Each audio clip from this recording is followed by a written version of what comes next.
Galataan caccabdii yaari kooni galata nurraa barbaada waaqayyooni galateeffadhu namni dhuunfaatu amaani eedileedhaan sinjitaa galataani galateeffadhu namni dhuunfaatu amaani eedileedhaan sinjitaa galataani cinca galataa cincisi galateessi waaqa keeti kunni galataan nagatti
Jesus, ati gargaarsa kiyya, ifiya duduraadhu bakiyya, goota Jesus, ati gargaarsa kiyya. Si galateessa, waaqa abbaa galata, gargaarsa keetiin harkaan dhufatu si galateessa, waaqa abbaa galata, gargaarsa keetiin harkaan dhufatu guddaa jettee taphayite si faarsitu kasila marsitee karaa ejjeetteertu cubbuu jalaa nabaasuuf ilma kennaa firkite bakka na deebisuuf sarara naaf firkite aduu si qabaanne ana deemisa faarfameen dhuguu galati nageessa haadha keetti galanni keetti asii ta'e barata baay'ee gameeti.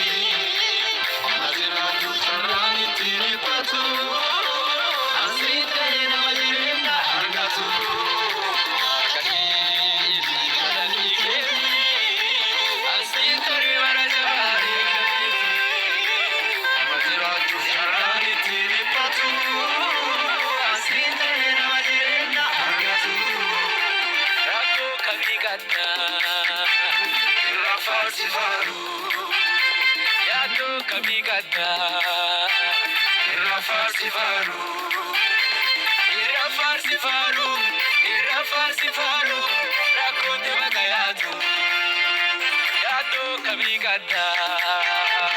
Irrafarsifaru,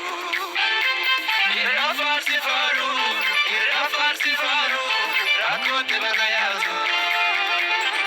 Karama kesati, aluma jaba kesati, karanjirre kesati, yonu waka farsinu, yonu galatesinu, iyarkoni jiti. Akkoon biraa gorti wanta maati hindu tolti. Iyarkoon injiti. Akkoon biraa gorti wanta maati hindu tolti. Dadhabdulle kanu gargaare isa. Ikeessa dulle kanu fullaase isa. Silaa ibbanna keenya bakkin marti. Akkan jirre macaan goote latti. Silaa ibbanna keenya bakkin marti. Aganjirre wajaan goote latti. Dadhabdulle kanu gargaare isa. Ikeessa dulle kanu fullaase isa. Silaa ibbanna keenya bakkin marti. Aganjirre wajaan goote latti. Silaa ibbanna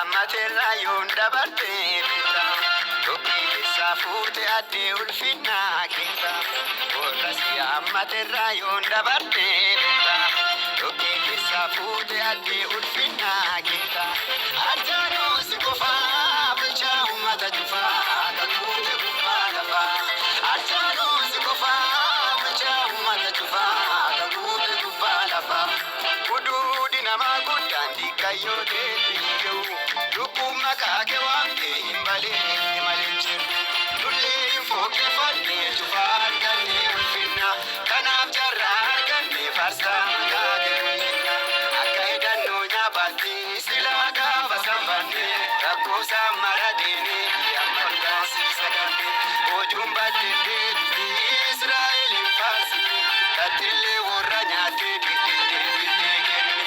Mikael arnyaan dhufa manni seesanaan kufa afaan toloolee keessa galatti maddaa yoo cufa naamas jaammateerraa yoom dabartee beekama dhukkee keessaa fuute addee ulfinnaa keetta